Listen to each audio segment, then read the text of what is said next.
Bonjour, je suis le docteur Baudouin Boinimbek, enseignant à l'Institut AVRS Plus de Marrakech. Aujourd'hui, dans le cadre de l'unité de formation ORL des polyvalents 3e année, nous allons parler du nodule thyroïdien. En introduction, le nodule thyroïdien est une tuméfaction localisée de la glande thyroïde. C'est une affection fréquente, on la retrouve dans 50% dans les séries autopsiques dans une étude menée en France en 2015. En pratique, ces nodules nous posent surtout des problèmes de différenciation entre la bénignité et la malignité. Mais qu'à cela ne tienne, 90% des nodules sont bénins. En rappel anatomique, la glande thyroïde est une glande endocrine qui est moulée sur l'axe trachéolaryngé, de consistance ferme, de couleur rosée et qui pèse environ 25 à 30 grammes. Elle est vascularisée par deux artères principales, l'artère thyroïdienne supérieure, qui est une branche de l'artère carotide externe, et l'artère thyroïdienne inférieure, qui est une branche collatérale de l'artère subclavienne.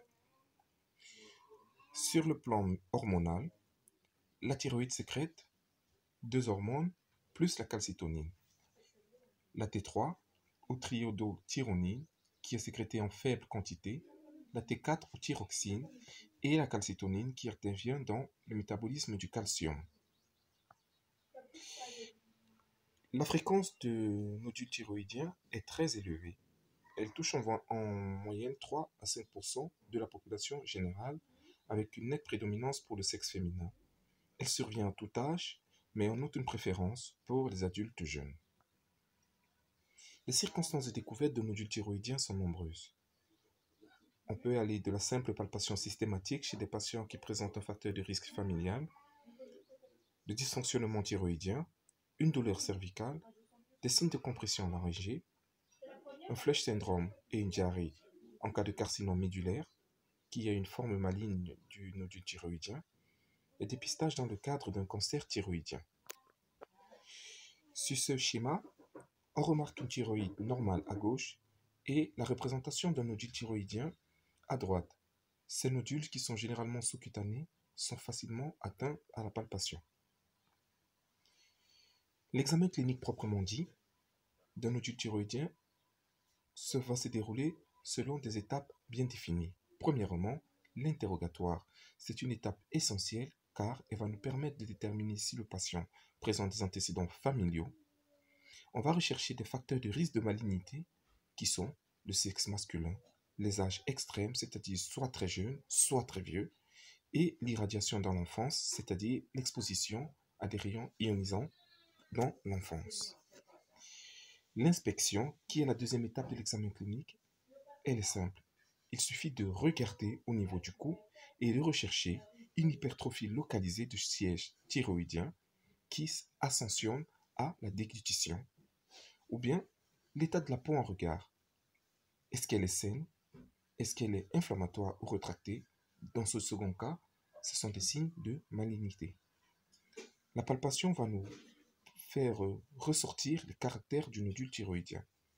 Ses contours, sa sensibilité, son siège, la consistance, les dimensions, la mobilité par rapport au plan superficiel, c'est-à-dire est-ce que le nodule bouge avec la peau ou bien il reste fixe lorsqu'on bouge la peau en regard, et le nombre de nodules. On pourra aussi par la palpation détecter des adénopathies cervicales qui seront ici en faveur d'une origine maligne. L'examen général, il n'est pas à négliger. Il va nous faire premièrement rechercher des signes de dysthyroïdie, c'est-à-dire d'hyperthyroïdie ou d'hypothyroïdie, des signes de compression, une dysphonie qui se recherche à la lampe LED. On va rechercher dans ce cas une paralysie du nerf récurrent. On pourra rechercher une dysphagie ou une dyspnée. D'autres signes peuvent être recherchés, notamment des douleurs osseuses ou des troubles neurologiques qui sont ici souvent des signes de métastase cérébrale ou osseuse. Les caractères de malignité d'un nodule thyroïdien sont en général son caractère fixé, c'est-à-dire qu'il n'est pas mobile par rapport au plan superficiel, les signes de compression, une paralysie laryngée, une augmentation rapide du volume. Tous les nodules ou bien toutes les masses au niveau du cou ne sont pas en rapport avec la thyroïde. Parmi les diagnostics différentiels du nodule thyroïdien, on note des adénopathies cervicales, des kystes amygdaloïdes. On peut aussi avoir des kystes du tractus thyréoglosse, sachant que ce tractus est un reliquat de la vie embryonnaire qui, s'il ne se referme pas avant la naissance, va évoluer vers la formation d'un kyste. Des tumeurs nerveuses ou des abcès cervicaux peuvent être pris à tort pour des nodules thyroïdiens. L'examen d'un nodule thyroïdien nécessite aussi de réaliser des examens paracliniques, notamment biologiques, par le dosage des hormones thyroïdiennes et de la TSH, par le dosage de la calcitonine et par le dosage des anticorps antithyroïdiens. L'imagerie a un rôle primordial dans l'examen d'un nodule thyroïdien. L'échographie thyroïdienne va nous permettre de déterminer le nombre, la taille, la localisation, le caractère bien limité ou non, l'échogénicité des nodules. On pourra rechercher lors d'une échographie des adénopathies qui sont non palpables, des microcalcifications qui sont en rapport avec la malignité, un halo clair périnodulaire qui lui est en rapport avec la bénignité. On pourra réaliser une scintigraphie thyroïdienne qui pourra lui nous dire si on est devant un nodule chaud ou un nodule froid. Les examens paracliniques complémentaires qu'on peut réaliser sont une radiographie thoracique pour rechercher le caractère plongeant du nodule, c'est-à-dire est-ce qu'il s'engage dans le médiastin, une radiographie cervicale qui nous montrera une compression trachéale et des microcalcifications, la tomodensitométrie, la TDM, qui pourra nous montrer une tumeur franchement maligne, c'est-à-dire avec un envahissement local ou des nodules à extension endothoracique. Elle pourra aussi nous permettre de faire une recherche de métastase. Alors, d'autres examens un peu plus importants, c'est-à-dire anatomopathologiques, vont ici nous permettre de déterminer si on est en face d'un nodule bénin ou d'un nodule malin. Le premier de ces examens est la cytoponction. C'est quoi la cytoponction? À l'aide d'une aiguille, on va s'introduire dans le nodule et prélever quelques cellules. Mais il faut faire attention.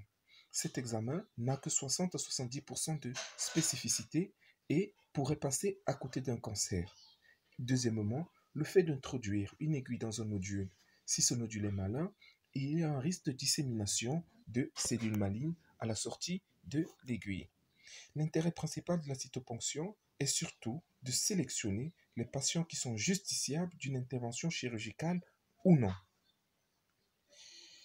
L'examen extemporané, c'est un examen qui se pratique en péropératoire, c'est-à-dire lors d'une lobohyspectomie. Comment il se pratique? On va enlever un bout de thyroïde, l'envoyer en péropératoire à l'examen anatomopathologique et le pathologiste va nous renvoyer les résultats. Si le nodule est bénin, on arrête l'intervention, ce n'est pas la peine de retirer la totalité de la thyroïde. Par contre, si le nodule il est malin, on devra faire une thyroïdectomie totale avec curage ganglionnaire. Nous avons une pièce anapathe ici d'une thyroïde qui nous montre différents nodules de part et d'autre des l'isthme. Le traitement des nodules thyroïdiens. En général, si le nodule est apparemment bénin et de petite taille, on déclenchera un traitement hormonal freinateur et on surveillera l'évolution clinique et échographique. Par contre, si on est devant un nodule de grande taille ou compliqué ou suspect de malignité, on va pratiquer une lobohyspectomie totale avec examen extemporané. Si il est bénin, comme on l'a dit précédemment, on va arrêter l'intervention, mais si il est malin, on devra faire une thyroïdectomie totale avec curage ganglionnaire. D'autres traitements complémentaires sont à initier, notamment l'irathérapie, la radiothérapie si on est devant une tumeur qui est médulaire, la chimiothérapie, la radiothérapie et la chirurgie si on est devant un cancer malin envahissant. Les traitements hormonosubstitutifs et freinateurs sont à déclencher après une thyroïdectomie totale car il faudrait remplacer les hormones thyroïdiennes. Je vous remercie pour votre attention et Ainsi s'achève l'unité de formation d'ORL. Merci.